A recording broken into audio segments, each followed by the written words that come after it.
حضرت ابو الحسن رحمۃ اللہ علیہ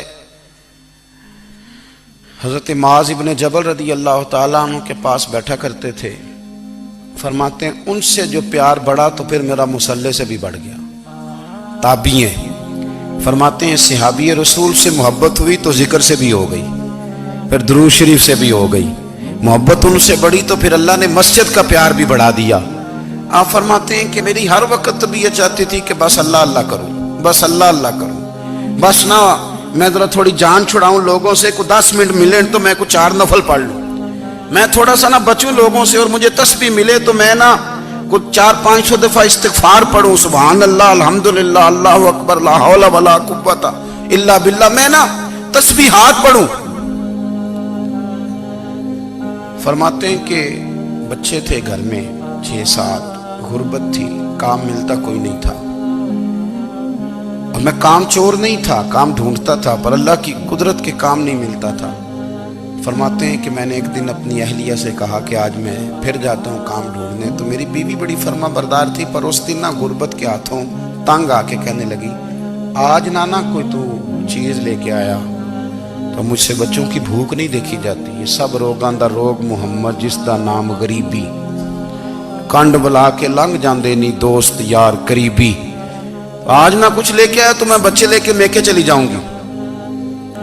شیخ فرماتے ہیں کہ میں بڑا پریشان گھر سے نکلا, پر میں نے صبح سے لے کے زور تک کام ڈھونڈا, کام ملا کوئی نہیں. تو میرے دل میں خیال آیا چلو کام نہیں ملتا تو اللہ اللہ تو کرے نا, چلو بندوں کی مزدوری نہیں ملتی تو رب کریم کی عبادت ہی کرتے ہیں. فرماتے ہیں کہ میں نے نا فرات کے پانی سے وضو کیا, نہر کے, شدید دھوپ تھی, ساتھ ریت تھی اور ریت تپ رہی تھی.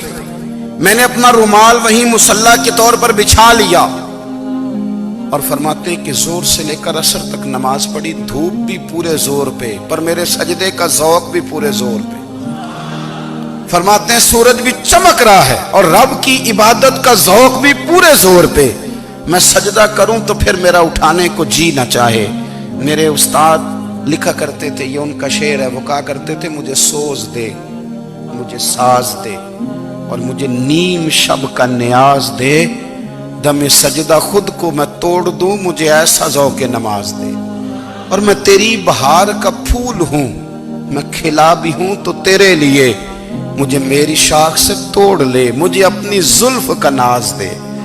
بھائی فرماتے ہیں کہ عصر تک میں نے نفل پڑھے, دل ڈھلنے لگا, عصر کی نماز پڑھی اور میں وہاں سے چلا.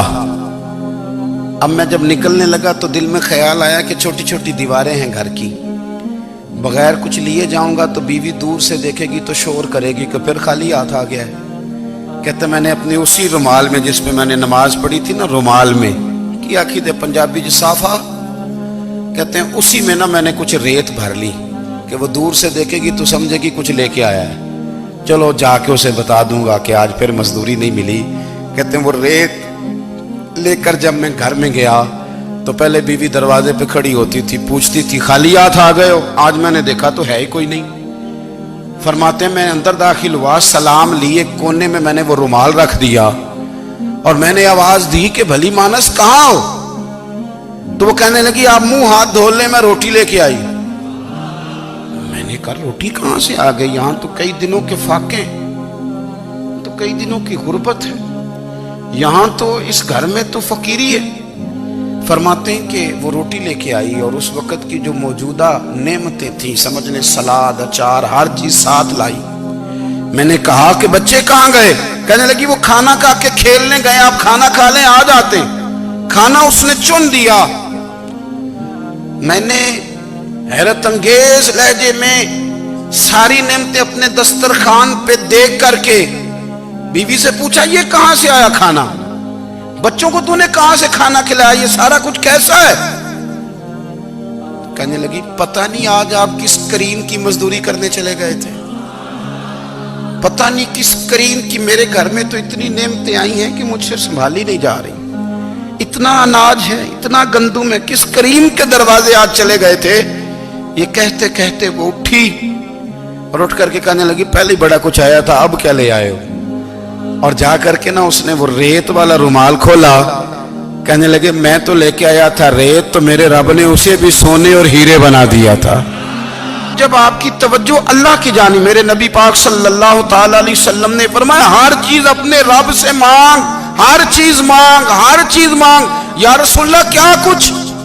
میرے محبوب نے فرمایا تیرے گھر میں نمک بھی ختم ہو جائے تو وہ بھی اپنے رب سے مانگا کر، تو مانگنا وہ تجھے دے گا، تو اس کی بارگاہ میں کشکول طلب دراز تو کرنا۔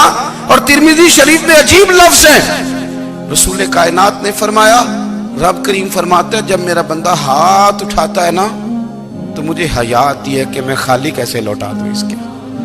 اتنے بڑے بادشاہ کی بارگاہ میں، او بھائی لوگوں سے عزتیں تلاش کرتے ہو تو وہ کیا تمہیں عزت دیں گے؟ وہ تو کل اچھا کہتے ہیں پرسوں برا کہنے لگ جاتے ہیں۔ لوگوں کے سامنے گڈ بک میں آنا چاہو گے تو وہ تو سویرے تمہارے بارے میں کچھ کہیں گے، شام کچھ اور کہیں گے۔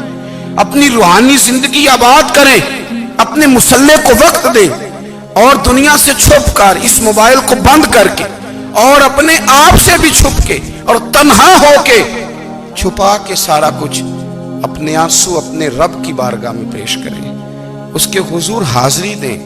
سنو نا ترمذی کی حدیث اور اسے یاد رکھنا، نبی پاک علیہ السلام نے فرمایا اپنے دکھ لوگوں کے سامنے نہ بیان کرنا، سیٹھوں نوابوں کو نہ بتاتے پھرنا، دنیا داروں کے سامنے جا کے نہ رونا کہ میں تکلیف میں ہوں۔ فرمایا اگر دنیا داروں کو دکھ بتاؤ گے رب تمہیں کبھی غنی نہیں کرے گا، اور لوگ ہیں کہ الٹا مذاق اڑائیں گے۔ آپ کی جس سے بڑی پکی یاری ہے نا، پکی، وہ تب تک پکی ہے جب تک آپ نے 50,000 مانگا نہیں، اور جس وقت آپ نے کہہ دیا کہ میں مجبور ہوں میری مدد کر تو پھر ختم ہو گئی دوستی۔ لوگوں کی تعلقات آپ کے ساتھ تب تک ہیں جب تک آپ ان سے کوئی ضرورت وابستہ نہیں کرتے۔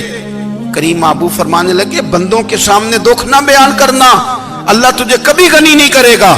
تو اپنے دکھ اپنے رب کو بتا، تو دعائیں مانگ، تو اس کی بارگاہ میں حاضر ہو، تو اس کے حضور عرض کر۔ فرمایا اپنے دکھ اپنے رب کو بتا، وہ جلدی کرے یا دیر سے کرے تجھے ساری دنیا سے بے نیاز کر دے گا، تجھے کسی کا محتاج نہیں رہنے دے گا۔